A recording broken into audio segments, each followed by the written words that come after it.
कभी science and technology ministry में जाता है और कभी हेल्थ मिनिस्ट्री में जाता है। तो सर मुझे लगता है कि इस क्वेश्चन का आंसर ना साइंस एंड टेक्नोलॉजी वालों ने प्रॉपर दिया है, ना ही हेल्थ वालों ने दिया है। तो सर ये तो एक मेंबर की ब्रीच ऑफ प्रिविलेज है, और दूसरा पार्लियामेंट का भी प्रिविलेज जो है वो ब्रीच हो रहा है कि इन लोगों को अभी तक ये नहीं पता चला कि ये आंसर देगा कौन। सर मेरा क्वेश्चन जो है बिल्कुल सिंपल है कि जो रंग गोरा करने वाली क्रीम्स हैं उनके अंदर मर्करी की तादाद ज़्यादा होती है जो कैंसर क्रिएट करते हैं, स्किन कैंसर। तो सर ये चीज़ का किसी ने भी आंसर नहीं दिया। जी, गवर्नमेंट से जनाब मुख्तार अहमद मलिक साहब। जी, मुख्तार अहमद मलिक साहब का माइक खोलें। जी, thank you very much sir. ये दो किस्म के जो होते हैं कॉस्मेटिक्स जो होते हैं उसको ब्रॉडली दो हिस्सों में डिवाइड किया जाता है। एक मेडिकेटेड होते हैं, एक नॉन मेडिकेटेड होते हैं। जो मेडिकेटेड कॉस्मेटिक्स हैं वो तो अंडर द पर्व्यू ऑफ ड्रैप आते हैं। ड्रैप उनको चेक भी करता है, उनकी सैनिटाइजेशन क्वालिटी इंश्योर करता है। ये जो मैम जिसके हवाले से अफादल रुकन बात कर रही हैं, ये नॉन मेडिकेटेड उस कैटेगरी का है अपना कॉस्मेटिक प्रोडक्ट, और इसका ड्रैप के साथ कोई ताल्लुक नहीं है। PSQC ये अथॉरिटी है जो इसको करती है। 2023 में एक प्राइवेट बिल के थ्रू पाकिस्तान कॉस्मेटिक अथॉरिटी बनाई गई जो कि under the ministry of science and technology दिया गया, और साइंस एंड टेक्नोलॉजी मिनिस्ट्री उसको डायरेक्टली देख रही थी, लेकिन वो अभी तक फाल नहीं हुई। और अब सुनने में आ रहा है कि राइट साइजिंग के बाद उसको भी वाइंड अप किया जा रहा है जो पाकिस्तान कॉस्मेटिक अथॉरिटी बनी। एक बहस ये चल रही है कि पाकिस्तान के अंदर फूड को, ड्रग को और कॉस्मेटिक को इकट्ठा करके एक अथॉरिटी बनाई जाए जिसके अंदर स्टैंडर्डाइजेशन ऑफ फूड प्रोडक्ट्स, जो processed ultra processed food products हैं उनकी भी, और जो कॉस्मेटिक प्रोडक्ट्स हैं उनकी भी स्टैंडर्डाइजेशन के हवाले से बात की जाए। बाकी पंजाब जो ड्रैप का हवाले से मैं आपको बताता चलूँ कि लास्ट ईयर तकरीबन 53 के करीब उन्होंने non medicated cosmetic products different medical store से लिए। उनको जब उन्होंने एवेल्यूएट किया अपनी सेंट्रल ड्रग लैब के अंदर तो उसके अंदर से 49 सब स्टैंडर्ड निकले। और ये उनकी जो हमारी रुकन है उनका बिल्कुल जायज़ बात है कि इसके अंदर बहुत ज़्यादा सब स्टैंडर्ड प्रोडक्ट्स मार्केट में हो रहे हैं जो कि कार्सिनोजेन से भरे हुए हैं और कार्सिनोजेनिक उनकी है आगे से करैक्टर्स। तो इस हवाले से मैं समझता हूँ कि बड़ा पर्टिनेंट क्वेश्चन है। इसके हवाले से हम लोग भी कोशिश करेंगे, और जो PSQC है उनको भी अपने रूल्स एंड रेगुलेशंस को स्ट्रेंथन करके इसके ऊपर एक क्रैकडाउन करना चाहिए। Thank you. शुक्रिया। महरीन रज़ाक भुट्टो साहब, आप इस पे सवाल करना चाह रहे हैं? बहुत शुक्रिया स्पीकर साहब। बहुत ही सेंसिटिव मैटर है क्योंकि पाकिस्तान में डिज़ीज़ बर्डन जो है बहुत ज़्यादा है डिफरेंट इश्यूज़ की वजह से। लेकिन अगर कॉस्मेटिक प्रोडक्ट्स की वजह से भी डिज़ीज़ बर्डन बढ़े, और ख़ास तौर पे अगर स्किन के कैंसर्स और कार्सिनोजेनिक जो भी इंग्रेडिएंट्स की बात की गई है, तो मैं समझती हूँ कि शायद मिनिस्टर साहब क्या ये एक्सेप्ट कर रहे हैं कि अभी नॉन मेडिकेटेड जो भी ये कॉस्मेटिक की क्रीम्स हैं इनको कौन ओन कर रहा है? या ministry science and technology own कर रही है या ministry national health service regulation own कर रही है? अगर कर रही है तो उसके लिए ज़रूर हमें जो है वो इनिशिएटिव लेना चाहिए, और मुझे इसका बता दें कि कौन ओन कर रहा है, उसके लिए क्या प्लानिंग करेंगे। Thank you. जी, मलिक साहब। जी, नॉन मेडिकेटेड मैंने पहले भी अर्ज किया, नॉन मेडिकेटेड सिंपली उसके साइंस एंड टेक्नोलॉजी के PSQCA का जो इदारा है उसके पर्व्यू में आता है, और वही उसको देख रही है उसकी जो सैनिटाइजेशन के हवाले से, उसकी इन्फोर्समेंट के हवाले से और उनकी जो लेबलिंग है उसके हवाले से। ये तीनों चीज़ें जो हैं PSQCA के अंडर आती है, और अब जो है PSQCA को रीवैम्प करने जा रही है गवर्नमेंट, और मेरा ख्याल है उसके अंदर ये चीज़ें भी एड्रेस हो जाएंगी कि जो सैनिटाइजेशन ऑफ द कॉस्मेटिक्स है उनको प्रॉपर उनकी इन्फोर्समेंट हो। Thank you. जी, next question doctor Nafisa Shah, not present. Syed Rafiullah. बहुत शुक्रिया जनाब डिप्टी स्पीकर साहब। सर ये क्वेश्चन जिस तरह अभी शाजिया सोबिया साहिबा ने फरमाया, ये नंबर पढ़ें। मैं क्वेश्चन नंबर सर 30 है। ये आंसर भी टेकन एज रेड। लेकिन सर मैं आपसे एक मिनट अर्ज करूंगा कि जो शाजिया सोबिया साहिबा ने फरमाया ऐसा ही इशू मेरे पास भी है। पहले मैंने क्वेश्चन किया था नेशनल असेंबली की इसी फ्लोर पे कि हेल्थ मिनिस्ट्री इसके हवाले से बताए, और हेल्थ मिनिस्ट्री ने कहा कि जी हमने समरी भेजी है प्राइम मिनिस्टर ऑफ पाकिस्तान को, और वो भी काफ़ी महीनों से। तो फिर दोबारा मैंने क्वेश्चन किया प्राइम मिनिस्टर ऑफ पाकिस्तान से कि जी ये समरी आपके पास हेल्थ मिनिस्ट्री से आई है, तो इसका क्या करना है? उन्होंने कहा कि जी ये हेल्थ मिनिस्ट्री जवाब देगी, जबकि हेल्थ मिनिस्ट्री पहले कह चुकी है कि जी ये प्राइम मिनिस्टर साहब को समरी पहुंचा दी है। अब हमारा काम नहीं, अब प्राइम मिनिस्टर का काम है कि उसके ऊपर समरी को या मंजूर करे या रद्द करे। लेकिन दोबारा जब प्राइम मिनिस्टर साहब की तरफ से जवाब आया, हमने फिर दोबारा हेल्थ को ये तीसरी दफ़ा डाला। फिर आप दोबारा क्या जवाब सुनते हैं, पहले वो सुन लेते हैं ताकि फिर मैं उस पर कोई बात कर सकूँ। यूँ तो सलीमुल्लाह कलीमुल्लाह वाली बात है। अगर मिनिस्टर साहब बात करेंगे तो उसके बाद मैं कोई आपसे क्वेश्चन कर सकता हूँ, क्योंकि मैंने आपको पूरी रुइयात सुना दी है। ये कभी इधर भेजने कभी उधर भेजने, काम करने का इरादा नहीं है।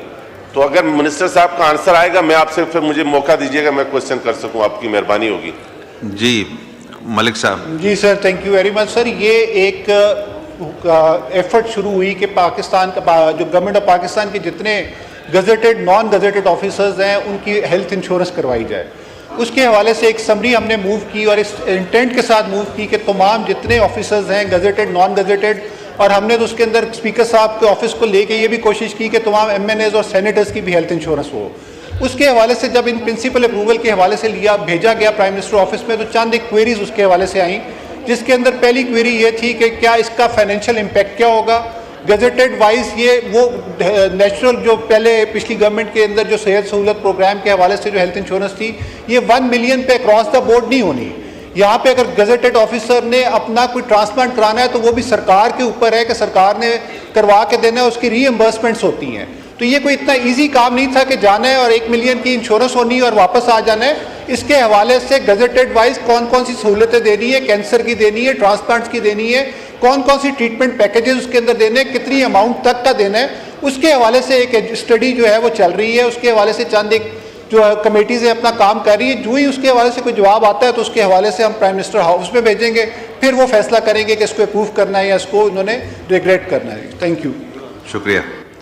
नेक्स्ट क्वेश्चन मिस आसिया नाज तनोली साहब।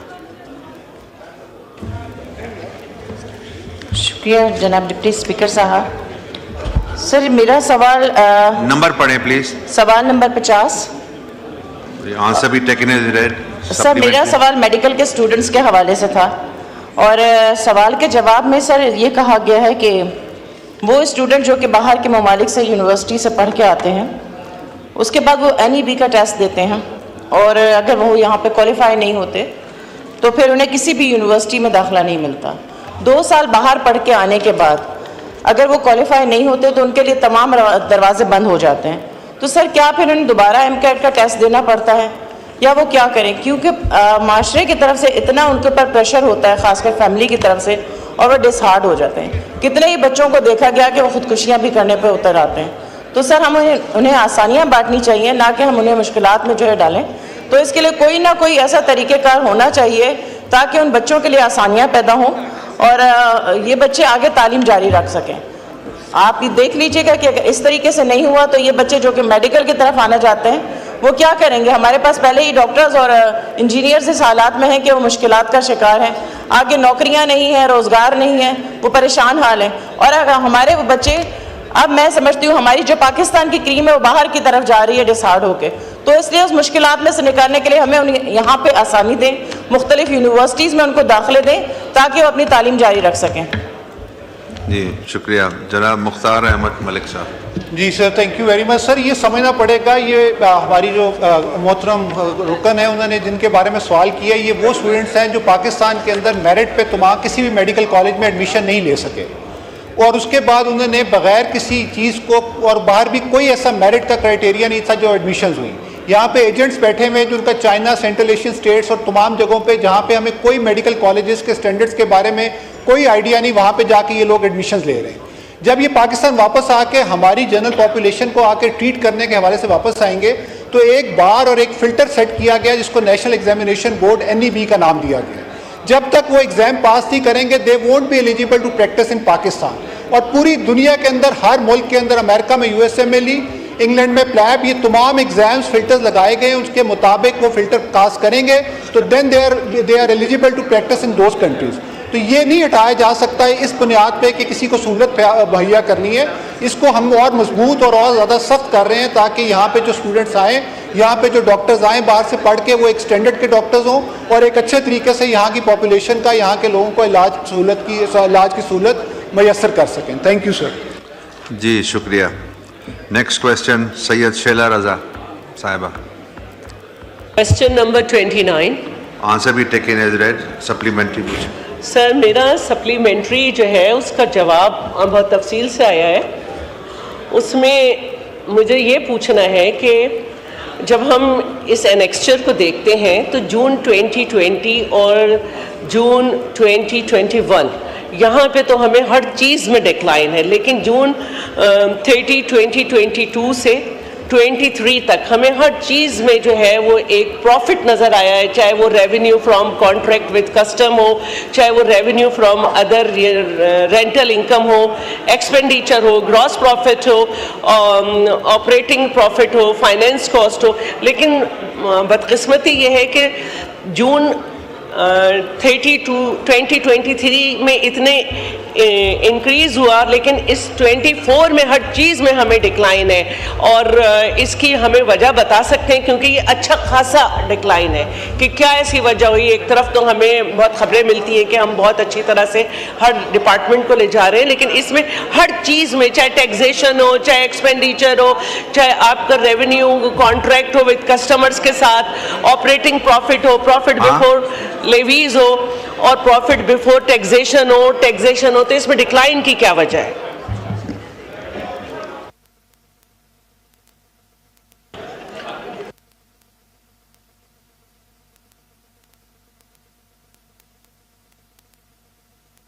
जी जुनेद अनवार साहब। जी thank you very much speaker साहब। पहले तो मैं ये गुजारिश करूंगा कि मेरा नाम दुरुस्त करवाइए जी, ये इन राइटिंग जो लिखा हुआ है ये गलत लिखा हुआ है, जुनैद अनवार है, जुनैद अनवर लिखा हुआ है जी। दूसरा, मैं अपनी जो मौजूद रुकन है जी इनके सवाल का जवाब दूंगा कि जो इन्होंने कंपैरिजन किया है कि जो हमारा 23 में प्रॉफिट था ज़्यादा था, जो कि 29.9 बिलियंस था जी, और जो कि 24 में 20.1 बिलियन हो गया।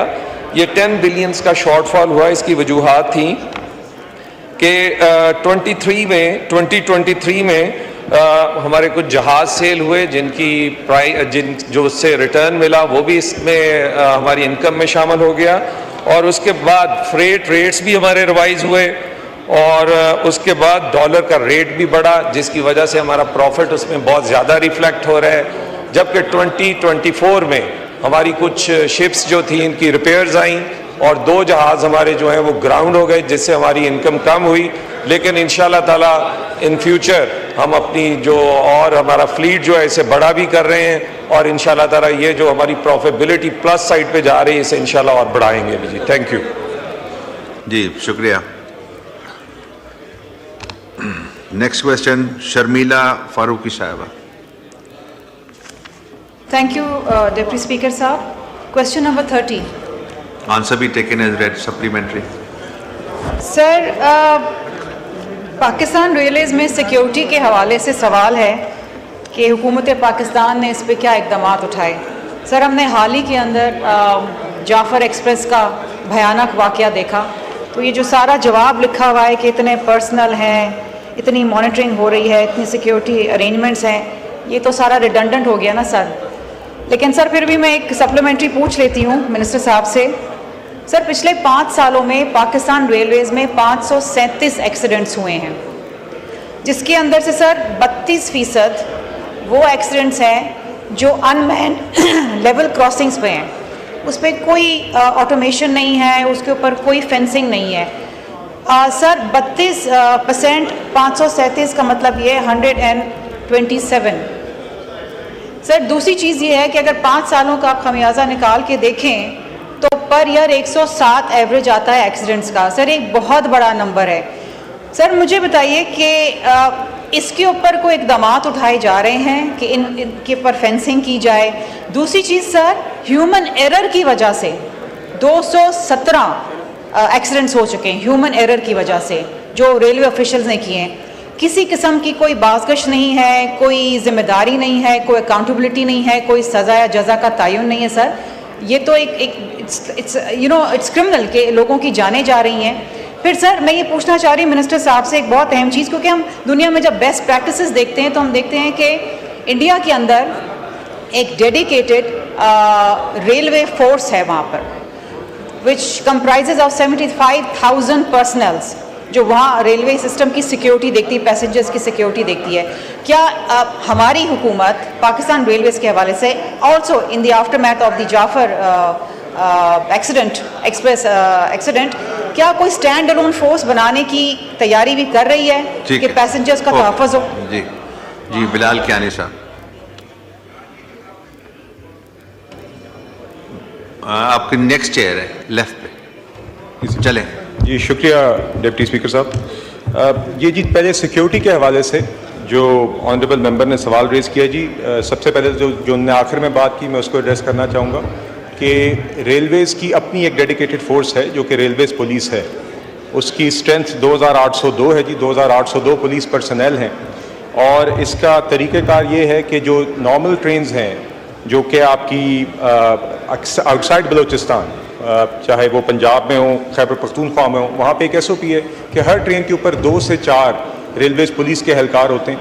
इसी तरह बलूचिस्तान की ट्रेन्स के लिए जो SOP एग्जिस्ट या थी आज से पहले और जो कि गुज़िश्ता दिनों तक कायम थी, वो ये थी कि 13 एहलकार सिक्योरिटी के बलूचिस्तान की ट्रेनों पर होते थे, जिसमें 5 रेलवे पुलिस के होते थे और 8 FC के होते थे।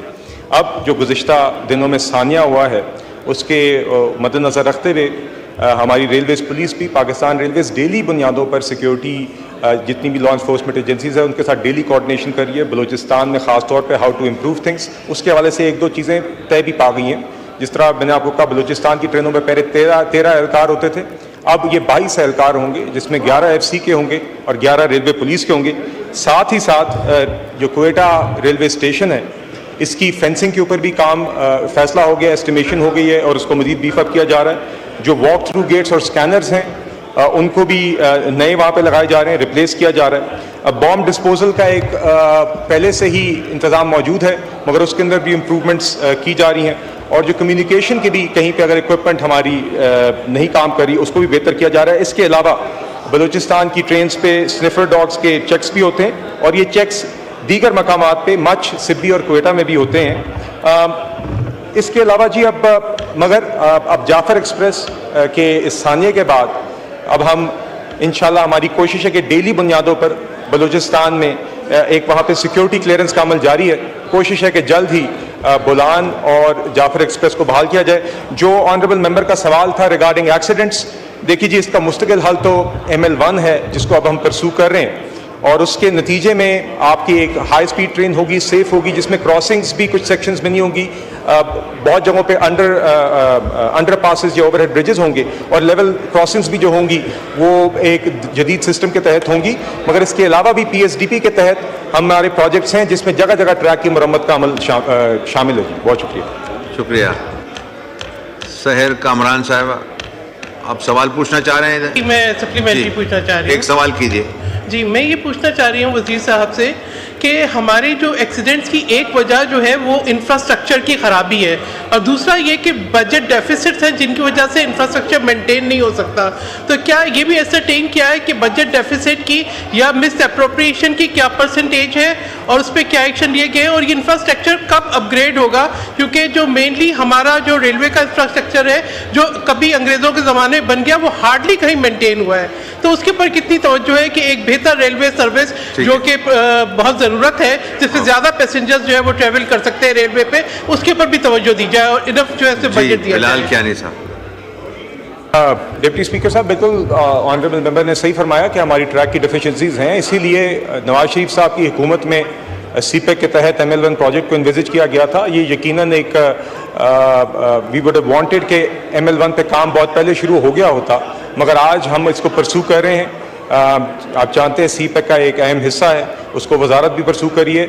ML1 ही एक मुस्तकिल हल है जो ML1 प्रोजेक्ट है, ताकि हमारे ML1 जो ट्रैक है उसकी वो सारी इम्प्रूवमेंट्स हों जिससे ये एक्सीडेंट्स भी रिड्यूस हों, पैसेंजर्स के लिए ट्रेन ज़्यादा भी चलें, तेज़ भी चलें, टाइम्स तकरीबन 40% कम हो जाए ट्रैवल टाइम्स। तो ये उसका मुस्तकिल हल है, हम इसको परसू कर रहे हैं जी। और इसके साथ साथ अपने PSDP और बजट से जो भी हम इम्प्रूवमेंट्स ला सकते हैं ट्रैक के अंदर वो भी अमल साथ साथ जारी है जी। बहुत शुक्रिया। शुक्रिया। शाजिया मरी साहिबा, आप सवाल पूछना चाह रही हैं? आपका नाम आ रहा है। सर मैं सवाल जी, ये एक पूछना सवाल चाह रही हूँ। एक सवाल कीजिए। ऑनरेबल स्टेट मिनिस्टर ने एक्सप्लेन किया है, ऑफ कोर्स जाफर एक्सप्रेस आज भी हमें बहुत ज़्यादा तकलीफ पहुँचाता है। इस सानहे के ऊपर जो है वो जितनी मजम्मत करें और दुख का इजहार करें वो कम होगा। And it's good to know that the government has plans to improve. I know it's a challenge, no less than a challenge. लेकिन ये बताएंगे कि सिस्टम को इम्प्रूव करने की जो आपने यहाँ तफसीलात फराहम की हैं वो कंप्लीशन कब तक मुतवक्का है? बिकॉज साउंड्स गुड बट ये ऑन ग्राउंड होगा कब? That is my concern. जी बिलाल कियानी साहब। जी डिप्टी स्पीकर साहब, सबसे पहले तो जी कुछ चीज़ें हैं जो ऑलरेडी अमल में हैं जी, और 3 कैटेगरीज हैं। एक तो वो चीज़ें हैं जो पहले ही एग्जिस्टिंग हैं, जिस तरह ये स्निफर डॉग्स का चेक पहले 13 सिक्योरिटी एहलकारों का 8 FC के एहलकार और 5 रेलवे पुलिस के एहलकार पहले ही होते थे। स्निफर डॉग्स का चेक पहले ही होता था। मच और सिब्बी और क्वेटा तीनों मकामात पर ये चेक्स पहले ही होते थे। अब जो मौजूदा जो चेंज किया गया है, जो आज से अब अमल में आ गया है, वो ये है कि हर ट्रेन के ऊपर 13 के बजाय बलूचिस्तान में अब 22 सिक्योरिटी एहलकार होंगे, जिसमें 11 FC के और 11 रेलवे पुलिस के होंगे। जी मैं जी समझा रहा हूँ कि कौन सी चीजें जो हो गई हैं। नो क्रॉस टॉक, आप इधर चेयर को एड्रेस करें। जी स्टेशन फेंसिंग पे जी ये काम जो वो उसकी एस्टिमेशन अब हो गई है, क्वेटा के स्टेशन की फेंसिंग वो भी हो रही है। ML1 के ऊपर जी आप जानते हैं चाइना के साथ ये अमल जारी है। हम उनकी टेक्निकल टीम का एक विजिट मुतवक्के है मोस्ट ऑफ द, और उसके अंदर पहला फोकस हमारा कराची हैदराबाद पर है, which is package 1 of the project. और उसके ऊपर अब द नेक्स्ट स्टेप इज कि चाइनीज टेक्निकल टीम का विजिट करना है। We are hoping most of the modalities, आप जानते हैं सालों से ये अमल जारी है। We are working hard to ensure कि वो टेक्निकल टीम का विजिट भी जल्द हो और उसको जल्द फाइनलाइज करें ताकि अमली तौर पर काम शुरू हो सके। शुक्रिया जी। ये last question on this ministry, Ahmed Saleem Siddiqui साहब। बहुत सारे नाम हैं मगर एक सवाल पे इतने नहीं सप्लीमेंट्री हो सकते। सप्लीमेंट्री क्वेश्चन ये है कि कोयटा में जो दहशतगर्दी का वाकया स्टेशन पर हुआ था, उसके बाद रेलवे हुक्काम ने हमें बताया था स्टैंडिंग कमेटी को कि पुलिस की नफरी बहुत कम है। तो हमने उनकी बात को सामने रखते हुए कहा था कि ठीक है, हम इसकी कोशिश करते हैं। हमने कोशिश करके 500 पुलिस मैन्स की भर्ती के लिए जो है वो तजवीज़ दी थी, जो हुकूमत पाकिस्तान ने मान ली थी। मैं मिनिस्टर साहब से पूछना चाहता हूं कि वो भर्ती का अमल जो है वो किस मरहले में है? जी बिलाल कियानी साहब। जी देखिए जी, अभी तो हमारे पास 2802 पुलिस के पर्सनल हैं जी। सैंक्शन स्ट्रेंथ इससे काफ़ी ज़्यादा है, तो इस पर भी अभी जायज़ा लिया जाएगा कि whether we increase the sanction strength of the railways police. मगर जैसे कि मैंने पहले कहा जी, इसमें सिक्योरिटी के अमल में हमारी रेलवेज पुलिस के साथ FC के एहलकार भी शामिल होते हैं।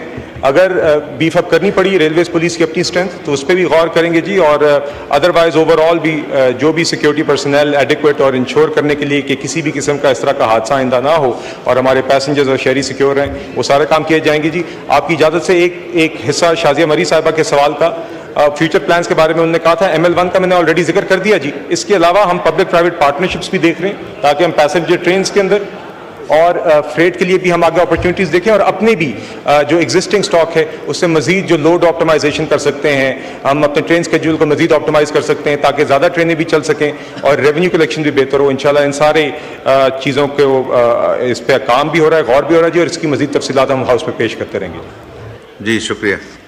Next question mister Jamshed Ahmad. Mister Jamshed Ahmad साहब present? Not present. Next question, Ms. Seher Kamran.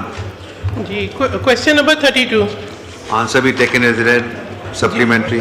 जी, मैं ये मिनिस्टर साहब से पूछना चाहूँगी कि what measures have been taken to address the refusal of polio vaccines. Pakistan का शुमार उन 2 ममालिक में है जो अभी भी पोलियो के केसेस जहाँ पे रिपोर्ट हो रहे हैं। 2024 में 74 केसेस रिपोर्ट हुए। अब जो मुझे जवाब मिला है उसमें ये उसके मुताबिक कि 0.15% is the rate of refusal in February 2025. Despite this number is low, still it translates into 765 children out of 0.5 million vaccination during February 2025. तो क्या उसके लिए मेजर्स दिए गए हैं? और दूसरा एक अहम सवाल ये है कि क्या इस पे कोई असेसमेंट की गई है कि जिन बच्चों को पोलियो हुआ है क्या उन्होंने वैक्सीन ली थी या नहीं ली थी? क्योंकि वैक्सीन की स्टोरेज वो भी एक बहुत अहम मसला है कि क्या वो एफिकेसी सवाल आ रहती गया आपका। ओके जी मलिक साहब। जी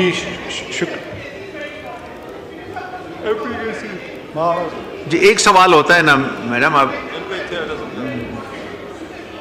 जी माइक खोले। जी मैं आपको बताता हूँ। जी जो स्टोरेज यूनिट्स होते हैं स्पेशल, जो कि वैक्सीन को सेफ और उनकी एफिकेसी को मेंटेन करते हैं, हमारे जो वैक्सीन जो पोलियो वर्कर्स हैं उनके पास नहीं होते वो, तो इसी वजह से वैक्सीन खराब हो जाती है।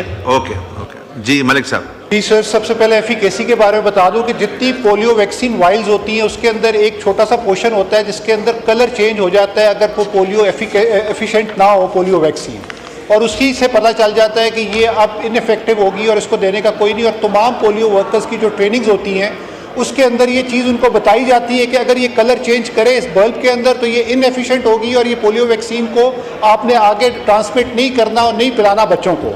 दूसरा इनका सवाल था 0.15% के हवाले से। पाकिस्तान के अंदर जहाँ पे मिसकंसेप्शंस हैं पोलियो के हवाले से, वहाँ पे कई एरियाज़ ऐसे हैं जहाँ पे हमारे पोलियो वर्कर्स की जान को ख़तरा है, उसके बावजूद वो दिन रात कोशिश है कि उन एरियाज़ में जाके बच्चों को polio vaccine door to door campaigns के ज़रिए पिलाई जाए। उसके बावजूद चंद एक पेरेंट्स, चंद एक जो वालदैन हैं वो रिफ्यूज़ करते हैं।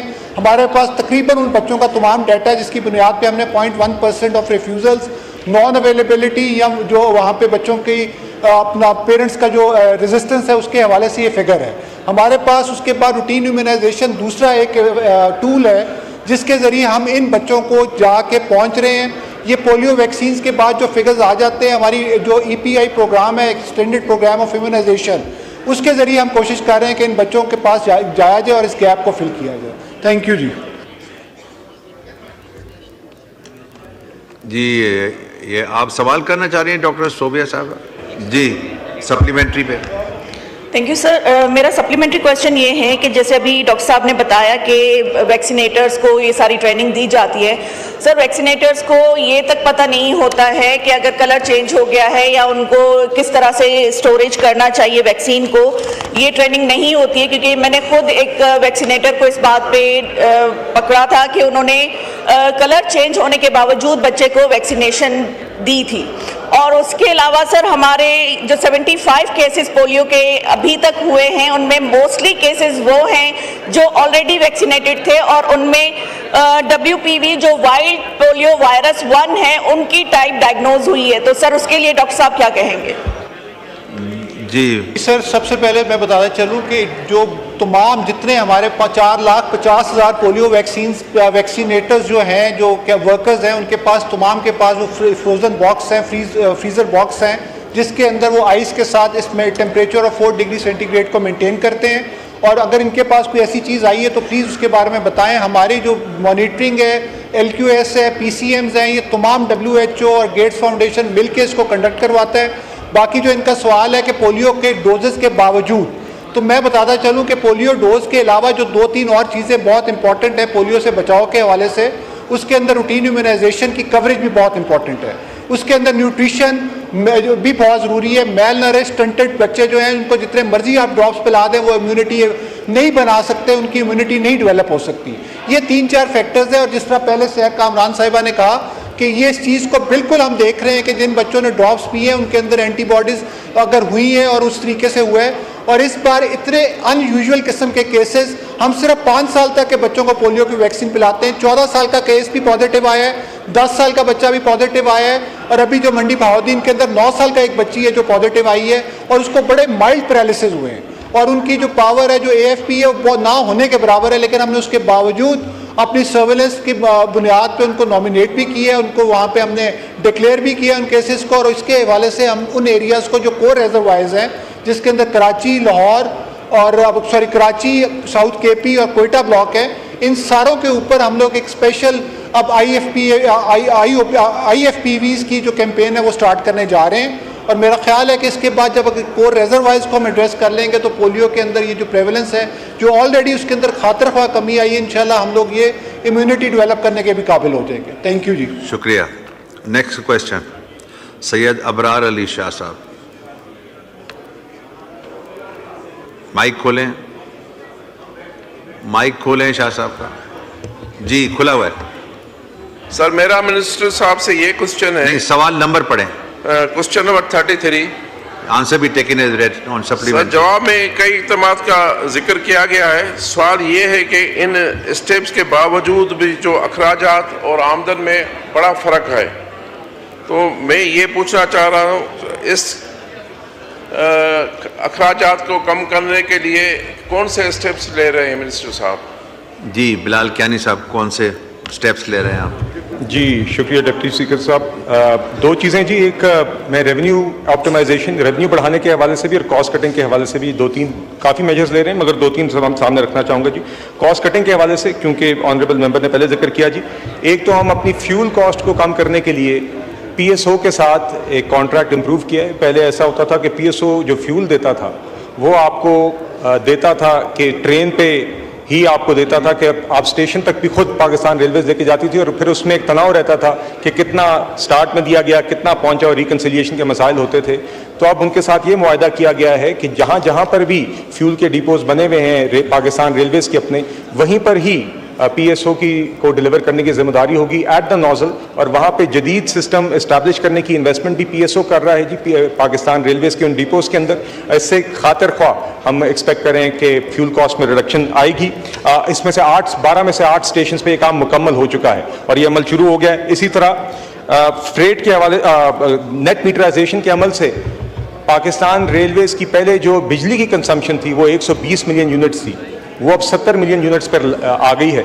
इसका इस साल के एंड तक का हदफ है कि 60 मिलियन यूनिट्स तक आए। ये अमल नेट मीटराइजेशन नेट मीटरिंग करके किया गया है, और इसका बुनियादी लुब-ए-लबाब ये है जी कि पहले पाकिस्तान रेलवेज डिस्ट्रीब्यूशन कंपनी से बिजली खरीदता था और आगे खुद अपनी रेजिडेंशियल कॉलोनीज में बांटता था। अब रेजिडेंशियल कॉलोनीज के अंदर डायरेक्ट डिस्कोस के साथ मीटर्स लगाए जा रहे हैं। इससे नर्ख में भी कमी आई है, क्योंकि पहले कमर्शियल रेट्स होते थे और उसमें फिर पिलफरेज का भी काम कम हो गया। तो इसकी वजह से पाकिस्तान रेलवेज की जो बिजली का बोझ था वो तकरीबन आधा हो गया जी। रेवेन्यू ऑप्टिमाइजेशन में या रेवेन्यू इंप्रूवमेंट की साइड पर ट्रेन लोड को ऑप्टिमाइज किया गया है। कभी कभी पहले एक ट्रेन के साथ सिर्फ 5-6 कोचेस चलती थी, कोचेस को बढ़ाया गया है ताकि बेहतर आपकी रेवेन्यू फ्रॉम ईच जर्नी मुमकिन हो। इसी तरह फ्रेट की भी लोड ऑप्टिमाइजेशन की गई है, कम से कम 2300 टन हो तो फिर फ्रेट की ट्रेन मूव करे। साथ ही साथ पब्लिक प्राइवेट पार्टनरशिप के तहत 10 पैसेंजर ट्रेन को ऑलरेडी पब्लिक प्राइवेट पार्टनरशिप के तहत आउटसोर्स कर दिया गया है। मजीद 7 को आउटसोर्स करने का अमल जारी है जी। शुक्रिया। हिन्ना रबानी खर साहब, ask one question. Thank you honourable chair. देखें, मेरे नज़र में ये जो सवाल है ये रिफ्लेक्ट करता है पाकिस्तान की एक collective concern, repeated, collected, consistent concern with the lack of governance and lack of change and lack of improvement in every sector of government. And जो जवाब है वो भी उतना ही effectively reflect करता है the constant callousness and predictability of government's inability to respond to the concerns that are even being raised. Because sir, अगर हम ये समझते हैं कि पाकिस्तान रेलवेज़ के कंसर्न जो कि दरीना रहे हैं, जो दहाइयों से इंक्रीज़ करें, उसका जवाब ये है कि हम PSTP का कौन सा प्रोजेक्ट कर रहे हैं, हम कितने सब इंजीनियर्स लेके आ रहे हैं, हम कितने और लोगों को हायर करें। ये इस तरह का लिटरेचर देखते देखते हमें भी 22 साल हो गए हैं। And Pakistan railways continues to deteriorate from one to the other. Then are you able to even meet up your expenses, or is the taxpayer paying for the running of Pakistan Railways? It's a good question to ask, right? The second question is, Mr. Chair, if you would just allow me, what is the strategic investment that Pakistan Railways is trying to do? मेरा सवाल का मकसद ये है, क्या आप किसी sector में कार्गो में ये कह सकते हैं कि पाकिस्तान रेलवेज में को इस्तेमाल करना दूसरी कार्गो सर्विसेज से ज़्यादा एफिशिएंट है? क्या आप किसी सेक्टर में ये कह सकते हैं कि पाकिस्तान, फॉर इंस्टेंस, लाहौर इस्लामाबाद 2.5 घंटे में रेलवेज हमें क्यों नहीं पहुंचा रहा? Why are we burning fuel? And इसमें क्लाइमेट चेंज डिमेंशन है, ये है वो है। सो frankly speaking, strategic vision, sir.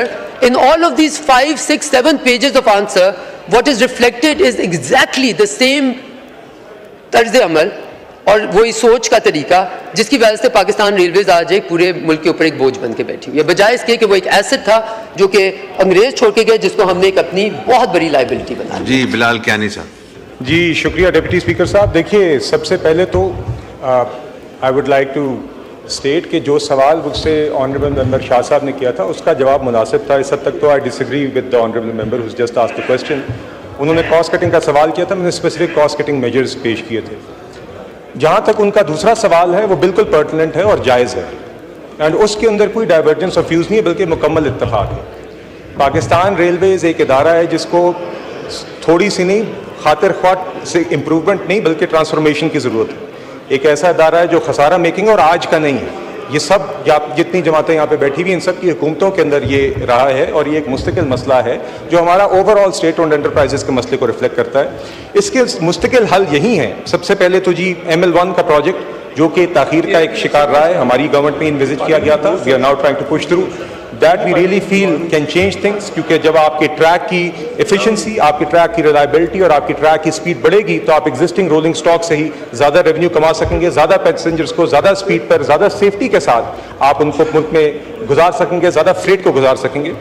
दूसरा, we will eventually have to move towards the private sector. यकीनन हमें प्राइवेट सेक्टर के लिए दरवाजे खोलने होंगे और उसके ऊपर हम काम कर रहे हैं जी, आप more than perhaps I feel other governments have done in the past, मगर we will have to bring the private sector in। मैंने आपको ऑलरेडी कहा कि प्राइवेट सेक्टर को हमने आउटसोर्स कर दिया है ऑन द पैसेंजर साइड, आगाज हो गया है। On the freight side as well we will explore opportunities ताकि this becomes an engine for our exports, for our trade overall. जहाँ तक सवाल है कि वेदर वो फाइनेंशियली फीजिबल है कि नहीं, फ्रेट बिल्कुल जी फीजिबल है। हमारे ताजर और बिजनेसमैन बार बार हमें आके कहते हैं कि they want to use rail for freight, उनको ये ज़्यादा कॉस्ट इफेक्टिव पड़ता है over long distance compare to buses या कंपेयर टू ट्रक्स, तो वहाँ पे डिमांड की कोई कमी नहीं है। ये सप्लाई कंस्ट्रेंट है, उसको हम एड्रेस कर रहे हैं both through improving our own infrastructure and also through engaging the private sector.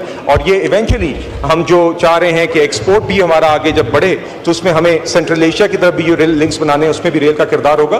तो इन शॉर्ट जी बिल्कुल it is not about making small tinkers या small improvements, there are major changes required. The government is committed to making those changes to turn around Pakistan Railways and make it an engine for economic growth in Pakistan. जी शुक्रिया। जी शुक्रिया। Next question miss आसिया नाज तनौली साहब। सवाल number 34। Answer भी taken as read supplementary. Sir मेरा सवाल PIMS hospital के हवाले से है और मैंने इसकी जो मुख्तलिफ इसमें डिपार्टमेंट्स हैं उसके हवाले से सवाल किया है, अपग्रेडेशन के हवाले से। सर मेरा सवाल ये है कि एक तो मैं ये कहना चाहूँगी 1985 में पिम्स हॉस्पिटल बना और उस वक्त ये हॉस्पिटल पाकिस्तान के तिब्बी इदारों में से एक था और अब जो है क्योंकि आबादी में इजाफा हो गया है और पिम्स हॉस्पिटल पे बोझ बहुत ज़्यादा है, कश्मीर से लेकर KP के तक के लोग वहाँ पर पिम्स हॉस्पिटल में आते हैं। सर अभी तक वहाँ की अपग्रेडेशन के हवाले से जो डिटेल्स इसमें दी गई हैं उसमें मुख्तलिफ एमरजेंसी के 200 बिस्तरों के हवाले से, न्यूरो सर्जरी के हवाले से, HVAC प्लांट के हवाले से, फारिज के बचाव के इक़दाम के हवाले से। सर सवाल ये है कि अब की इसकी अपग्रेडेशन कब तक हो जाएगी? अब तक जो मेरा अपना तजर्बा रहा है सर, वहाँ पे तो इमरजेंसी में भी बिस्तर मिलना बड़ा मुश्किल होगा और वहाँ पे जो लोग हैंगे जो कि वहाँ पे हॉस्पिटल में मौजूद अमला है सर वो बिल्कुल भी ताउन नहीं करता किसी पेशेंट के साथ जब तक कि आपके पास से या हमारे पास से कोई ऐसा लेटर या फ़ोन ना चला जाए। सर अखलाकी तौर पे भी उनको बड़ा परेशान किया जाता है। अपग्रेडेशन कीजिए, ज़रूरी है अपग्रेडेशन, लेकिन सर अखलाकी तौर पे भी उनकी तरबियत होनी चाहिए ताकि वो मरीज़ों के साथ उनका अखलाक बेहतर है। और सर सवाल ये है कि इस अपग्रेडेशन के हवाले से कितना फ़ंड रखा गया है पिम्स हॉस्पिटल में और ये कब तक मुकम्मल हो जाएगा? सर ये ज़रा बता दिया जाए तफसील के साथ तो बेहतर है। Thank you. जी शुक्रिया। जनाब मुख्तार अहमद मलिक साहब। माइक खोलें मुख्तार मलिक साहब का। जी sir, thank you very much sir. Upgradation के हवाले से ये जो प्रोजेक्ट्स बताए हैं जिसमें 200 बेडेड एमरजेंसी है, और 200 बेडेड कैंसर हॉस्पिटल है। उसके अलावा स्ट्रोक इंटरवेंशन सेंटर पहला इस्लामाबाद के अंदर ओपन किया है। इससे पहले जो था इस पब्लिक सेक्टर में कोई स्ट्रोक इंटरवेंशन सेंटर नहीं था। उसके अलावा सर ये 200 बेडेड एमरजेंसी जो है ये बाय जून इंशाल्लाह कंप्लीट हो जाएगी। इसकी बिल्डिंग ऑलमोस्ट कंप्लीट है। इसका जो इक्विपमेंट है उसकी एलसी खुली हुई है और उसके हवाले से वो एलसी जो है इक्विपमेंट प्रोवाइड हो जाएगा इसके अंदर। Thank you. 26 के अंदर जो है वो हमारा कंप्लीट हो जाएगा अपना जो कैंसर हॉस्पिटल है इसका पेम्स का। सर पेम्स हॉस्पिटल 1200 बेडेड हॉस्पिटल है जिसके अंदर डेली जो फुटफॉल है अराउंड तकरीबन 8000 पेशेंट डेली आउटडोर और इमरजेंसी को विजिट करते हैं। वहाँ पे पॉसिबल नहीं है कि 1200 बेडेड हॉस्पिटल के अंदर कोई हम रिफ्यूज़ भी नहीं कर सकते। उनको फ्री ऑफ कॉस्ट जिस हद ट्रीटमेंट भी प्रोवाइड करनी और ये सारे मामलात करने हैं। तो ये इस एरिया के अंदर तो नहीं हम लोग करना चाह रहे, लेकिन हम लोग जनाब मेडिकल कॉम्प्लेक्स के हवाले से एक और 1100 बेडेड हॉस्पिटल जो है इस्लामाबाद के I-16 के अंदर प्लान कर रहा है, जो प्लानिंग के लास्ट पराइल में है और मोस्ट प्रॉब्ली अप्रैल के फर्स्ट वीक में उसकी ग्राउंड ब्रेकिंग हो जाएगी। और 27 के जो है अगस्त के अंदर उम्मीद है कि हम लोग उसके अंदर अपनी सर्विसेज का आगाज़ कर देंगे। उसके बाद पिम्स के ऊपर जो है काफ़ी जो है लोड कम हो जाएगा। उसके अलावा जो CHCs और हमारे BHUs हैं वो तकरीबन 8 के करीब इस साल ऑपरेशनलाइज हो जाएंगे, जिसके बाद हम कोशिश करेंगे रेफरल सिस्टम के थ्रू जो पेशेंट्स हैं वो पिम्स एंटरटेन करें, उससे भी पिम्स के हालात काफ़ी बेहतर हो जाएंगे। Thank you sir. जी शुक्रिया। शैला रजा साहिबा, लास्ट वन क्वेश्चन। सर मेरा एडिशनल ये सप्लीमेंट्री है कि पार्लिमानी सेक्रेटरी साहब के नॉलेज में शायद ये हो कि आज सेंट्रल प्रोक्योरमेंट कमेटी जिसमें मिनिस्ट्री ऑफ हेल्थ और पॉलीक्लिनिक के ऑफिसर्स शामिल हैं उनको FIA ने तलब किया है, क्योंकि एक प्राइवेट फार्मास्यूटिकल फर्म ने ये कहा है कि जो प्रोडक्ट हमारी नहीं है और हमारा डिस्ट्रीब्यूटर भी नहीं है, इन्होंने वो ख़रीद ली है।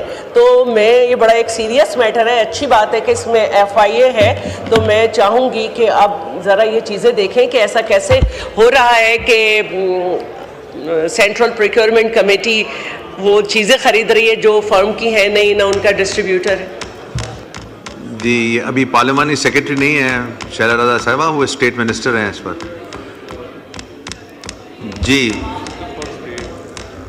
सर मैं इनके हवाले से मुझे अपडेट नहीं है, बाकी FIA को इंक्वायरी मार्क हुई हुई है इनसे कि 10 से 15 दिन में FIA से हम जवाब देके, तो मेरा ख्याल FIA को चाहिए कि यहाँ पे अपना जवाब सबमिट करे सर। जी next question mister Anjum Aqeel Khan साहब। Thank you sir. Question number 35। Answer भी टेकन एज रेड। सर इसमें लिखा गया है कि बड़े स्टेशनों में सफाई का भी इंतज़ाम है, वहाँ पर डॉक्टर भी होते हैं, फूड भी चेक करते हैं, तो बड़े और छोटे में फ़र्क क्या है? क्या कराची, कोयटा, लाहौर, रावलपिंडी और पेशावर यही बड़े स्टेशन है और भी बड़े हैं? गोल्ड लाइन जंक्शन है और तकरीबन 100-200 साल से बना हुआ है, तो वो क्या छोटा स्टेशन है? और इसी तरह टेक्सला और जंड बसाल छोटे स्टेशन है और वहाँ पर वो इंतज़ामात क्यों नहीं हो रहे? कब तक ये सारा वहाँ भी सिलसिला शुरू हो जाएगा? शुक्रिया। कियानी साहब। जी शुक्रिया डिप्टी स्पीकर साहब। एक जी आपकी इजाज़त से पहले एक सवाल किया गया था कि मज़ीद पुलिस में रिक्रूटमेंट का क्या अमल है, उस पर मुझे पास मज़ीद अपडेट जी अपने महकमे से आई है। तो 1000 रेलवे पुलिस की रिक्रूटमेंट्स का मज़ीद रिक्रूटमेंट का अमल जारी है जी और उसके टेस्ट कंडक्ट हो गए हैं। तो 2802 की एग्जिस्टिंग स्ट्रेंथ है और 1000 लोगों की रेलवे पुलिस एहलकार की रिक्रूटमेंट का अमल जारी है जी। जो सफाई के हवाले से जो सवाल है जी ऑनरेबल मेंबर का जी, इसमें मैं आपको बताना चाहूँगा कि जो स्टेशंस हैं, ख़ासतौर पे जो मेन स्टेशन हैं, वहाँ पे लोकल जो वेस्ट मैनेजमेंट कंपनीज हैं, जिस तरह लाहौर में LWMC है, उनके साथ एक अरेंजमेंट की गई है कि वो ट्रेन स्टेशन की सफाई करेंगे। अब छोटे स्टेशंस पे या जंक्शंस पे जिस तरह उन्होंने जिक्र किया, यकीनन बहुत गुंजाइश है बेहतरी की, उसके लिए जी आउटसोर्सिंग का अमल भी एक्सप्लोर किया जा रहा है और आउटसोर्सिंग काफ़ी हद तक ट्रेन्स के लिए ऑलरेडी कर भी दी गई है, ताकि ट्रेन्स जो ऑन रूट भी हों, सफ़र में भी हों, उनकी सफाई का भी अमल हो सके। इसमें काफ़ी हद तक आउटसोर्सिंग कर दी गई है। बाकी स्टेशंस और जंक्शंस और ट्रेन्स की बकिया जो सफाई की कोई गुंजाइश रह गई है, उसके लिए भी आउटसोर्सिंग का अमल जारी है जी। शुक्रिया जी। मिसेस ताहिरा औरंगजेब साहिबा to ask one question. Thank you deputy speaker साहब। मेरा ये क्वेश्चन है कि जो प्लेटफॉर्म या स्टेशन चाहे छोटा हो या बड़ा हो, सफाई का मेयार यकसा होना चाहिए। यहाँ पे सफाई का अमला होता है 50, जो प्लेटफॉर्म पे नज़र आते हैं 4, तो वो इतनी कमी बड़ी कौन पूरी करेगा? क्या वो अफसरान के घरों में सफाई करते हैं, जो रेलवे के अफसरान वहाँ नज़दीक हैं उनकी कोठियों में करते हैं, या वो घर में लेटे रहते हैं, या उनकी हाजिरी का मैकेनिज्म ही कोई नहीं कि सुबह दोपहर शाम उनकी कोई हाजिरी का मैकेनिज्म नहीं? क्या नहीं सर जी, ये ऑनरेबल मेंबर की जी देखिए, जो उनकी ऑब्जर्वेशन है ये बिल्कुल मुनासिब है कि ये इश्यूज आते हैं जी, और हम इसमें विजिलेंस रखेंगे कि कहीं पर अगर इस तरह हम देखते हैं जी कि अक्सर अखराजात जो हैं वो अफसरान की फैसिलिटीज़ पे ज़्यादा और होते हैं, कोर ऑपरेशन पे कम होते हैं। ऐसी भी बदकिस्मती से मिसालें हैं, ऐसा नहीं है कि ऐसा हर जगह पर है। तो यहाँ पे ऐसी कोई मिस अप्रोप्रिएशन ऑफ रिसोर्सेज होगी जी, इसको बिल्कुल हम जायज़ा भी लेंगे, दुरुस्त भी करेंगे, निशानदेही भी करेंगे, डिसिप्लिनरी एक्शन भी लेंगे। मगर मैं ये समझता हूँ जी कि जब हम आउटसोर्सिंग की तरफ जाएंगे तो उससे काफ़ी हद तक ये मसाइल हल होंगे। ऐसा नहीं है कि आउटसोर्सिंग एक परफेक्ट सोल्यूशन है, उसकी भी फिर आपने विजिलेंस लेनी होती है, उसके अंदर अपने लोग कॉर्नर कटिंग करते हैं, उसका भी जायजा लेंगे। मगर इंशाल्लाह जी बिल्कुल जो कंसर्न्स ऑनरेबल मेंबर ने एड्रेस किए जायज़ हैं, और महकमा इसके ऊपर पूरे तरीके से फोकस्ड है जी। बहुत शुक्रिया। डॉक्टर नफीसा शाह साहिबा टू आस्क वन क्वेश्चन। जी स्पीकर साहब, मेरा सवाल मेरे ज़िले के हवाले से है कि खैरपुर डिस्ट्रिक्ट हेडक्वार्टर है और बहुत बड़ा Khairpur city headquarter of the district, it's one of the largest districts. मुझे प्लीज़ ये बताएं कि वहाँ कितनी ट्रेनें रुकती हैं, और क्या उन्होंने गुज़िश्ता 50 सालों में खैरपुर की रेलवे स्टेशन पर थोड़ी टिंकरिंग करके रिपेयर की है? It looks like a relic of the past. It's a shame कि कोई ध्यान नहीं है, कोई ट्रैक्स पर उन्होंने अपग्रेड किया हो, कोई इंफ्रास्ट्रक्चर उन्होंने अपग्रेड किया हो, पैसेंजर रूम उन्होंने ठीक किया हो, या फिर उन्होंने ट्रेनें वो हता कि ट्रेन्स भी नहीं रुकती हैं। तो प्लीज़ बताएं कि उसके बारे में अगर इस वक्त नहीं है। खैरपुर का बताएं जी। जी नफीसा शाह साहब हियरिंग दे दें कि मैं इनसे वहाँ सवाल पूछ सकूं।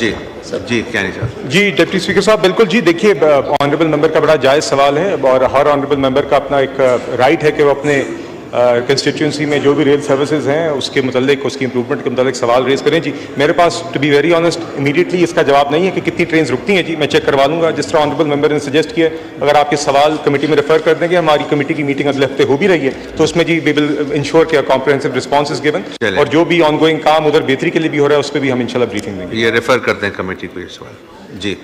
जी next question doctor Nafisa Shah साहब। Question number 36। आंसर भी टेकन एज रेड सप्लीमेंट्री। जी स्पीकर साहब, ये बहुत अहम सवाल है। अल्लाहु अकबर, अल्लाहु अकबर,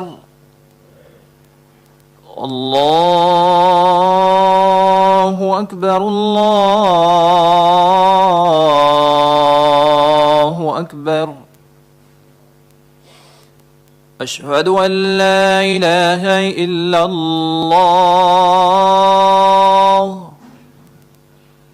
अशहदु अन ला इलाहा इल्लल्लाह,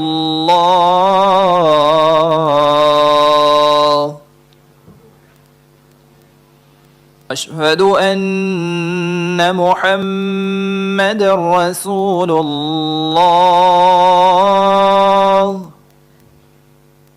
अशहदु अन्न मुहम्मदर रसूलुल्लाह,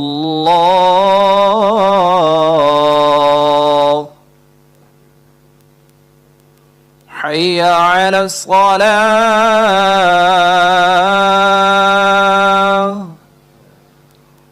हय्य अलस सलाह,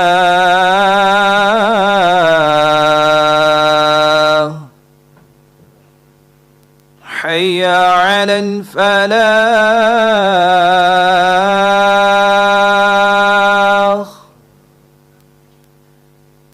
हय्य अलल फलाह।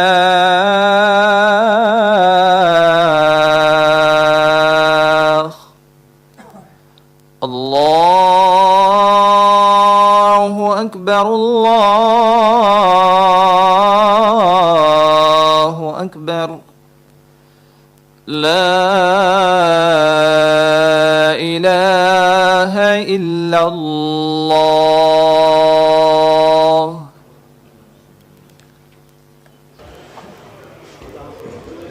जी कंप्लीट करें सवाल प्लीज। जी स्पीकर साहब, ये जो मुझे अंदाज़ा है वो एक तसलसल से डिक्लाइन हो रहा है, सिर्फ ये साल नहीं, लेकिन लार्ज स्केल इंडस्ट्री LSM जो है, it's one of the 3 indicators of economic growth, लेकिन ये तीसरा साल है कि इसका डिक्लाइन है। अगर आप जवाब देखें तो इसका सेक्शन B है, सिर्फ उसमें मैंने पूछा है कि वजारत क्या कर रही है कि इस डिक्लाइन को अरेस्ट करें, तो जवाब में सिर्फ ये लिखा हुआ है कि हम ट्रेंड्स मॉनिटर कर रहे हैं। क्या वजारत का अब ये रोल है कि सिर्फ ट्रेंड्स मॉनिटर करें? इसके बारे में कर क्या रहे हैं कि इस डिक्लाइन को कैसे अरेस्ट किया जाए? और फिर दूसरा सवाल ये है कि इसमें इंडिजनाइजेशन, हमारा मेजर इशू ये है कि हम जो पार्ट्स हैं इंडस्ट्री टुवर्ड्स इंडस्ट्री जो इट्स ऑल इम्पोर्ट लेड, तो what is the government doing for indigenisation of the raw materials and other machines and so on? Shahid Usman साहब का माइक खोलें। थैंक यू जनाब स्पीकर। जनाब स्पीकर, मिनिस्ट्री ऑफ इंडस्ट्रीज़ ने जो data provide किया है गवर्नमेंट ने, उसमें ये है कि कुछ सेक्टर्स जो है ना, अगर कंपैरिजन देखा जाए दिसंबर 2023 टू 24 से सेम पीरियड में उसमें देखा जाए दिसंबर 2024 टू 25, उस पीरियड के दरमियान कुछ सेक्टर्स में डिक्लाइन आया है, जिसमें ये फर्टिलाइज़र के सेक्टर्स हैं, एक शुगर सेक्टर में caustic soda, NPK fertiliser, sodium phosphate fertiliser, ammonium nitrate fertiliser, cement and sheet float glass, और पेंटिंग में, स्टील री रोलिंग में और सोडा ऐश सेक्टर में। इसकी जो बेसिकली रीज़न ये है कि जो फर्टिलाइज़र में जो डिक्लाइन आता है वो उसकी कपास पे, उसकी काज पे डिपेंड करता है, फर्टिलाइज़र पे। इसका जो कंस्ट्रक्शन कंपनी में जो डिक्लाइन जो शो हुआ सीमेंट में और स्टील री रोलिंग में, उसमें ये है कि जो लास्ट ईयर फिस्कल पॉलिसी बनी थी उसमें पॉलिसी रेट जो था वो ज़्यादा था, जिसका ओवरऑल इम्पैक्ट जो है वो कंस्ट्रक्शन के सेक्टर पे गया है। अभी गवर्नमेंट ने रिवाइज़ किया, वो 10% उसको डिक्रीज़ किया है, जिसकी वजह से अब ये नेक्स्ट हाफ में आप देखेंगे इंशाल्लाह ये ज़्यादा बूम करेगा। इसके अलावा जो मेजर सेक्टर है लार्ज स्केल इंजीनियरिंग के मैन्युफैक्चरिंग में, उसमें ऑटोमोटिव इंडस्ट्री में उसमें बहुत सब्सटेंशियल एक इंक्रीज़ है और उसमें हेल्दी ग्रोथ हो रही है ऑटोमोबाइल्स में, मोटरसाइकिल्स में। उसके अलावा ये जो SUVs में है, LCV ट्रक्स में है, और इसमें बड़ी स्ट्रॉन्ग परफॉर्मेंस जो है वो दे रही है। इसमें ये बता रहे हैं कि पूछा था अभी ऑनरेबल मेंबर ने कि गवर्नमेंट क्या मॉनिटर कर रही है। मैं उसके हवाले से एक एग्जांपल देना चाहता हूँ। जैसे मैंने अभी पहले भी बताया कि गवर्नमेंट ने जब ये मॉनिटरिंग की कि कंस्ट्रक्शन सेक्टर में डिक्लाइन आ रहा है, तो उन्होंने फ़ौरन से पॉलिसी को उसको रेट को कम किया ताकि इसमें बूम आ सके। तो इंशाल्लाह नेक्स्ट 6 मंथ्स में ये इसमें आपको एक सब्सटेंशियल इंक्रीज़ मिलेगा। तो ये मॉनिटरिंग उस हिसाब से चेक की जाती है। थैंक यू जी, शुक्रिया। अरशद अब्दुल्ला वाडा साहब, तो ask one question. Thank you mister speaker. ये यहाँ जो ऑनरेबल मिनिस्ट्री की तरफ से जवाब आया है उसमें 2 मेजर सेगमेंट हैं, एक शुगर का है और एक फर्टिलाइज़र का है। अच्छा, दोनों ही हमारी इकोनॉमी के लिए जो है वो बैकबोन है। एक तरफ ये डिक्लाइन की बात कर रहे हैं, बता रहे हैं कि यहाँ पे जो है हमारी ये इंडस्ट्री डिक्लाइन पे जा रही है। ऑन दी अदर हैंड अगर आप जब देखें तो जब भी हमारा जो है वो एग्रो सीज़न होता है उस वक्त ये तमाम फर्टिलाइज़र जो है इसकी शॉर्टफॉल होती है, ये या तो इंपोर्ट हो रहे होते हैं या इसकी प्राइसेस जो है वो ऑलमोस्ट 40 to 50% बढ़ जाती हैं। दूसरी तरफ शुगर की मिसाल भी आपके सामने है।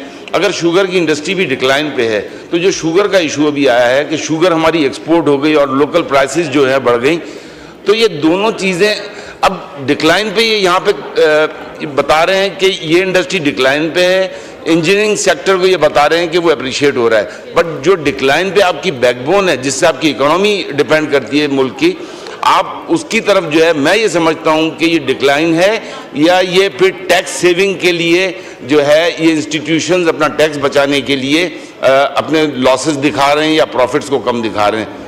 तो ये दूसरा, क्या आज भी फर्टिलाइजर पे, गैस पर जो उनका बेसिक रॉ मटेरियल है उस पर सब्सिडी है या नहीं है, ये मेरा सवाल है। जी शुक्रिया जी। उस्मान साहब का माइक खोलें। जनाब स्पीकर, फर्टिलाइज़र पे सब्सिडी का मेरे इल्म में नहीं है, उस बारे में इंफॉर्मेशन नहीं मिली। वो कहते तो मैं आपको इंफॉर्मेशन लेके ऑनरेबल मेंबर को प्रोवाइड कर दूंगा। इसके अलावा गवर्नमेंट ने, अगर वो शुगर में बता रहे हैं कि डिक्लाइन आ रहा है, तो प्राइम मिनिस्टर साहब ने एक कमेटी बनाई हुई है इसाक डार साहब की क़ियादत में। वो हम उसमें गवर्नमेंट ये करना चाह रही है कि जो कमर्शियल जो यूज़ करते हैं शुगर का, उसके लिए अलहदा रेट रखा जाए, जो डोमेस्टिक यूज़ करते हैं उनके लिए अलहदा रेट रखा जाए। उसके लिए 1 महीने का टाइम है, 2 मीटिंग्स हो गई हैं, 3rd मीटिंग मेरा ख्याल अब शायद ईद के बाद हो। 17 अप्रैल तक इन्होंने उस पर पूरा एक मेकनिज़म तैयार करके देंगे, तो इंशाल्लाह वो चीज़ भी एड्रेस हो जाएगी। ये अगर चीज़ें डिक्लाइन के साथ मॉनिटरिंग हो रही है, तो साथ साथ वो उसकी पॉलिसी मेजर्स भी आ रहे हैं ताकि वो मार्केट में इंटरवेंशन की जा सके। Thank you. शुक्रिया। Next question miss Aliya Kamran साहिबा। जी sir. Sir question number 37। Answer भी टेकन एज रेड। जी सर, मेरा सप्लीमेंट्री क्वेश्चन ये है कि जो वजारत मजहबी अमूर है, इन्होंने अपने मुलाजमीन को जो हज पे भिजवाते हैं दौरान ड्यूटी फ़राइज़ सर अंजाम देने के लिए, वो दूसरे महकमों के जो मुलाजमीन हैं उनके हवाले साथ जो है क्राइटेरिया मुख्तलिफ क्यों रखा हुआ है? सर, इन मुलाजमीन के जो दौरों की तादाद है इस मिनिस्ट्री के, उसकी कोई लिमिट नहीं है। मतलब अगर वो 25 साल की अगर सर्विस है तो 25 माशाल्लाह से हज कर लेते हैं।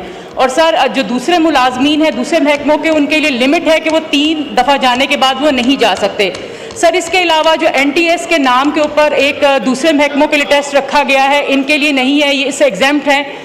और उस NTS में इनकी फ़िटनेस भी दूसरे मुलाजमीन की चेक की जाती है, उनका फ़िज़िकल टेस्ट, उनकी जो है उनको कोई फ़िटनेस कितनी है, उनका कोई और मसला तो नहीं है। तो सर, ये क्यों इस मामले के अंदर इस वजारत के जो मुलाजमीन हैं उनको इस पर सहूलत दी गई है कि उनके लिए कोई भी इस तरह का क्राइटेरिया नहीं है? तो ये तजाद क्यों है सर? शुक्रिया जी। मजारी साहब हैं, मिनिस्टर हज तो नहीं है, कौन जवाब देंगे इसका? कीवल दास साहब जी, माइक खोलें। साहब। डिप्टी स्पीकर साहब शुक्रिया। डिप्टी स्पीकर साहब, जैसा कि मेरे मौजूद बहन जो रुकने कौमी असम्बली है, उनका सवाल बड़ा अहम है, मगर मैं आपसे माजरत खा हूँ कि मेरी मिनिस्ट्री में मुझे इसमें ब्रीफ नहीं किया गया। शायद उन्होंने समझा कि ये मजहबी उमूर के या हज के जो ऑपरेशन है उस हवाले से पार्लियामानी सेक्रेटरी जवाब देंगे, मगर मैं आपको सर आज इस गुजारिश करता हूँ, मगर और आपको इंश्योर भी कर रहा हूँ आइंदा जो भी होगा, मैंने आज अभी जो है अपनी मिनिस्ट्री में डिपार्टमेंट में भी ये कहा है कि मुझे वज़ीर आज़म साहब ने मजहबी उमूर की जो स्टेट मिनिस्टर का जो कलमदान दिया है, मैं रिस्पॉन्सिबल हूँ कि यहाँ पे अपने मौजूद अरकान के सवाल के जवाब का भी और इस ऐवान के तकद्दुस का, और मैं आपसे वादा करता हूँ कि मेरी तरजीह पहले पार्लियामेंट के अंदर बैठना और उसके सवालों का जवाब देना होगा। तो जब तक ये मैं इसकी ब्रीफिंग दूँ तो मैं उम्मीद करता हूँ इस सवाल को डेफर किया जाए और मैं दोबारा आपसे माजरत खाऊँ, क्योंकि ये ना समझा जाए कि ये हिंदू है कि मजहबी उमूर की जो है सवाल का जवाब नहीं दे सकता है। तो मैं ये इंश्योर कराता हूँ, ये मेरी ड्यूटी है, मतलब मेरा हिंदू भले हो, मगर मैं हज ऑपरेशन में जो इंतजाम है, मैं पाकिस्तानी अवाम से भी वादा करता हूँ कि उनके जो सहूलियात हो या उनके जो मसाइल है उस पर मैं अपनी ड्यूटी सर अंजाम दूंगा, जो मेरी ड्यूटी है। तो मैं आइंदा आपको बिल्कुल इसका जवाब भी दूंगा और इसको डेफर किया जाए। स्टेट मिनिस्टर साहब, बात यह है कि आप अभी जिम्मेवार हैं, आप अपने मिनिस्ट्री को, सेक्रेटरी साहब को लिखें और हमें मंडे तक जवाब दें कि ये क्यों नहीं ब्रीफिंग आई, वरना सेक्रेटरी के खिलाफ, मिनिस्ट्री के खिलाफ एक्शन लिया जाएगा। जी डिप्टी स्पीकर साहब, जैसा कि हमारे फेडरल मिनिस्टर सरदार यूसुफ साहब उम्रे की शहादत के लिए वो गए हुए हैं, वो यहाँ पे आज मौजूद नहीं है। आप तो मौजूद हैं, आपको ब्रीफिंग क्यों नहीं दी गई? जी मैंने बात की है अपने सेक्रेटरी साहब से कि ये मेरी जिम्मेवारी है, ये ना समझा जाए कि मैं आप सेक्रेटरी साहब को मैसेज दें, पाकिस्तानी हूँ तो एक मेरी मिनट सुन मेरी लें, वजह सुन लें एक मिनट। आप सेक्रेटरी साहब को बताइए, यहाँ से असेंबली से भी इंस्ट्रक्शन जाएंगी कि मंडे तक वो जवाब दें कि ये जवाब क्यों नहीं उन्होंने आपको ब्रीफ क्यों नहीं किया, पार्लियामेंट को सीरियस क्यों नहीं लिया। जी सर, मैं अपनी जिम्मेवारी महसूस करता हूँ और इंशाल्लाह आपको, मेरी बहन को और जो बाकी सवाल आते हैं इस वजारत के मुताल्लिक़ में एक एक सवाल का जवाब। शुक्रिया। Question hour is over. जी, लीव एप्लीकेशन।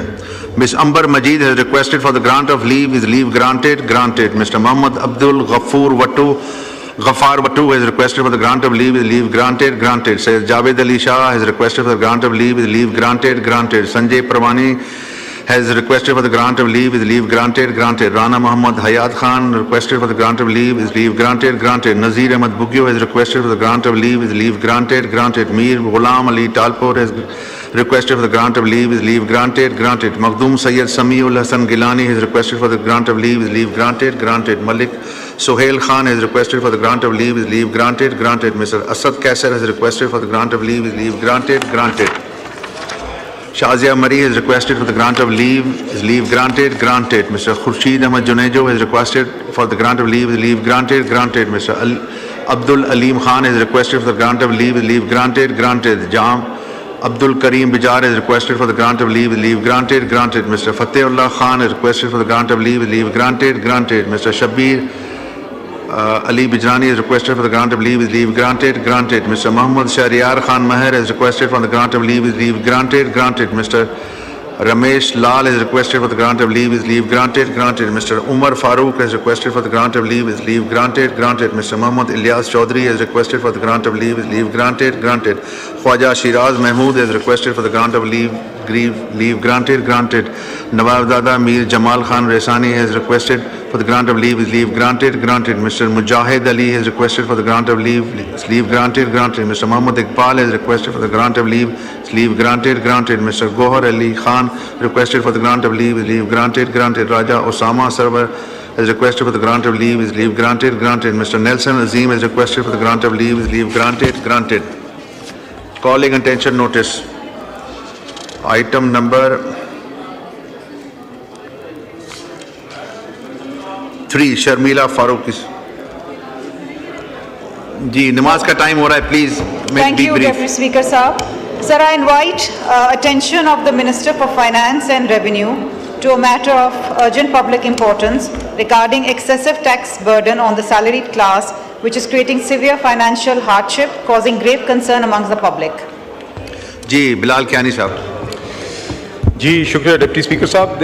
ये जी बड़ा नेचुरली जी बड़ा एक रेगुलर टॉकिंग पॉइंट भी है और एक जेन्युइन कंसर्न है, और आपने देखा है कि प्राइम मिनिस्टर साहब ने भी खुद इस बात का एहसास का इजहार वो अक्सर करते हैं कि यकीनन सैलरीड क्लास पे एक बर्डन है जो कि हम चाहते हैं कि उसको जब मुमकिन हो उसमें बेहतरी भी ला सकें और उसको टैक्स नेट को ब्रॉडन भी कर सकें।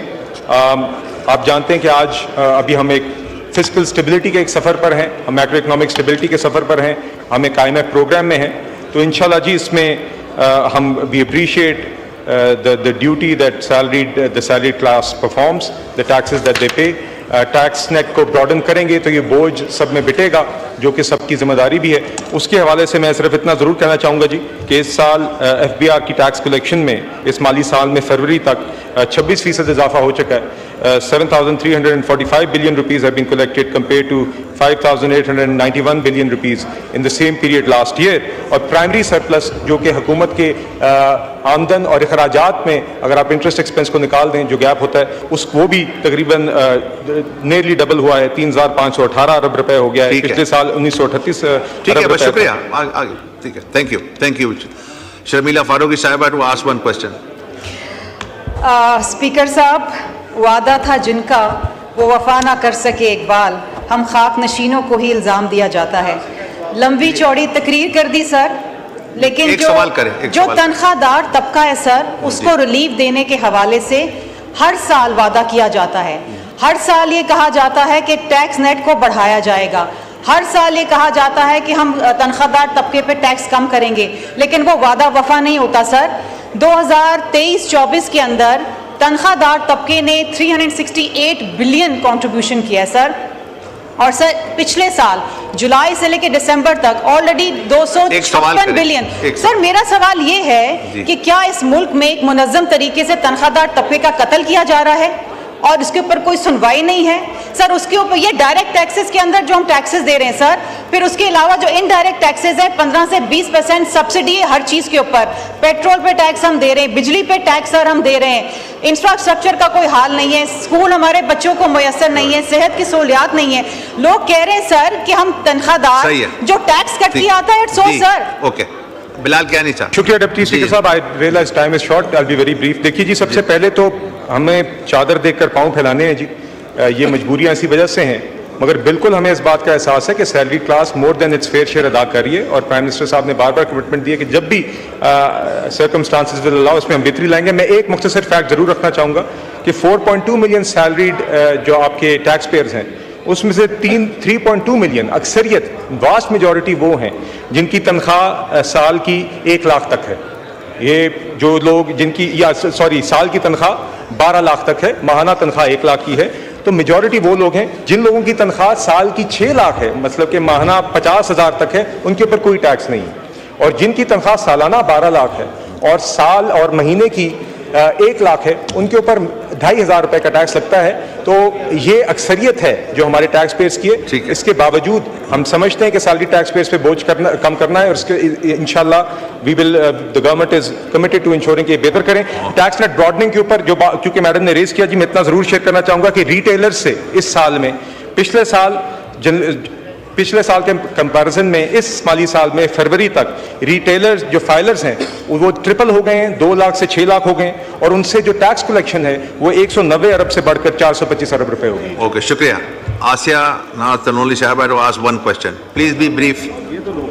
शुक्रिया डिप्टी स्पीकर साहब। सर बहुत ही अच्छा जवाब दे रहे हैं, लेकिन सर जो सैलरी फ्लॉस हैं उन बेचारों का क्या कसूर है? साल के अगर 12 लाख भी कमाते हैं तो स्कूलों की फीसें निकाल लीजिए, बिल निकाल लीजिए, तो वो बेचारे क्या करेंगे? या तो इस निज़ाम में कहीं ना कहीं कोई खामी है जिसको हमने पुर करना हैगा, उसके उन मुश्किलात में से निकालना है। सर सैलरी फ्लॉस को कॉमोडिटी बिल भी वो दे रहेंगे, और सर उनको लेफ्ट ओवर उनके पास कुछ भी नहीं बचता, तो वो किस तरीके से बच्चों को स्कूल से निकाल लें? घर का खर्चा किस तरीके से, शैम्पू किस तरीके से जी, बताइए जी किस तरह से? नहीं देखिए जी, बिल्कुल ये देखिए जी, आपने देखा है कि जी ये लोगों की कुव्वत ख़रीद बढ़ाने के 2 ही तरीके हैं, एक उनकी आमदन बढ़ाई जाए और दूसरी कीमतों में कमी की जाए जी। सैलरी टैक्स या टैक्सेस के हवाले से तो काफ़ी तवील बात हो गई है। महंगाई को कंट्रोल करने में आपने देखा है जी कि हुकूमत ने भी तारीखी 1.5% तक महंगाई की शरह को कम कर दिया है जी। तो हमारी पूरी कोशिश जारी है कि महंगाई को भी कंट्रोल करें, जितनी खासतौर पर एसेंशियल आइटम्स की कीमतों को कम कर सकते हैं, कंट्रोल कर सकते हैं वो करें, आमदन में भी इजाफा हो और टैक्सेस के अंदर भी जो बेहतरी आ सकती है वो लेकर आएँ। उसके हवाले से मैं तफसीलात पेश कर चुका हूँ। इंशाल्लाह आपने देखा है पिछले 1 साल में काफ़ी बेहतरी आई है, और आइंदा सालों में आपको मजीद लोगों की कुव्वत ख़रीद में, उनकी डिस्पोजेबल इनकम में और उनकी चीज़ें खरीदने की सलाहियत में बेहतरी नजर आएगी जी। शुक्रिया जी। Item number 14 miss Aliya Kamran.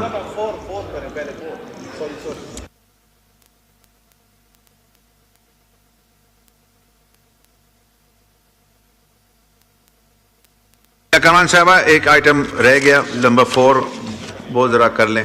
तशरीफ रखें, आपको देते हैं जी। तलाल जी,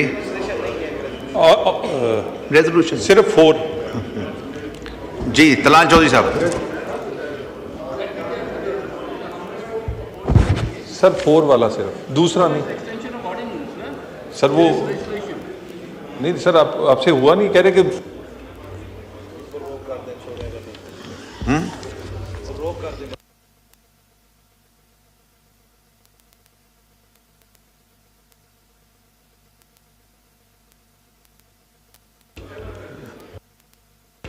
अच्छा चलें, इसको डेफर करते हैं। आलिया कामरान साहब।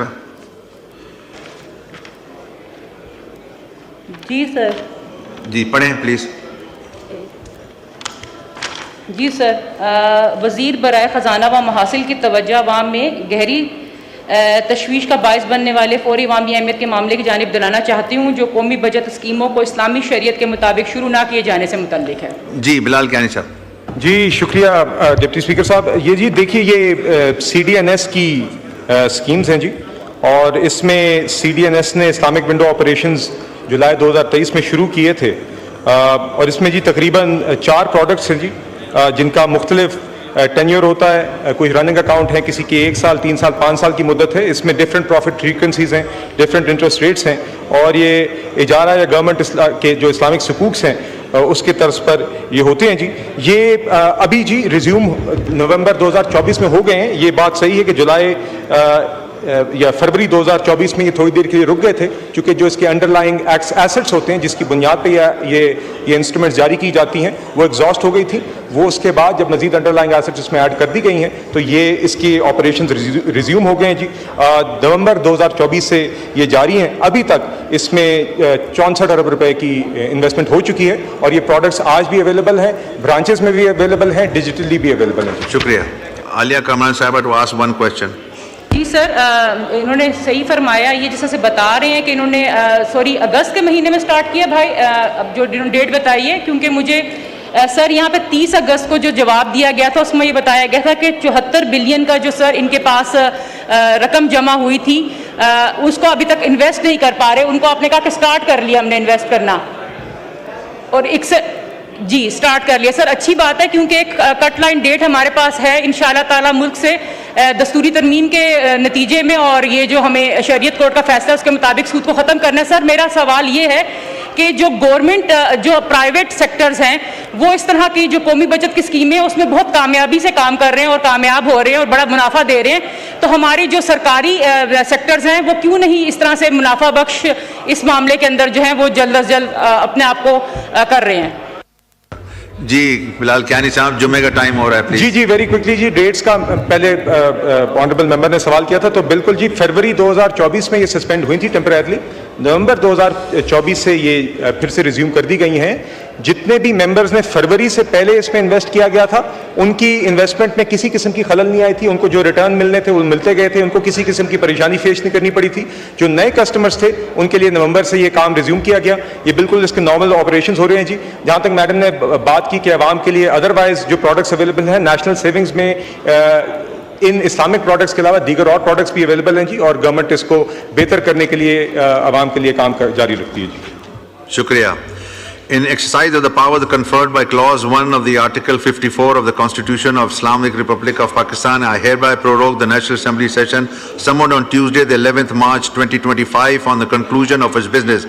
Signed, Asif Ali Zardari, President.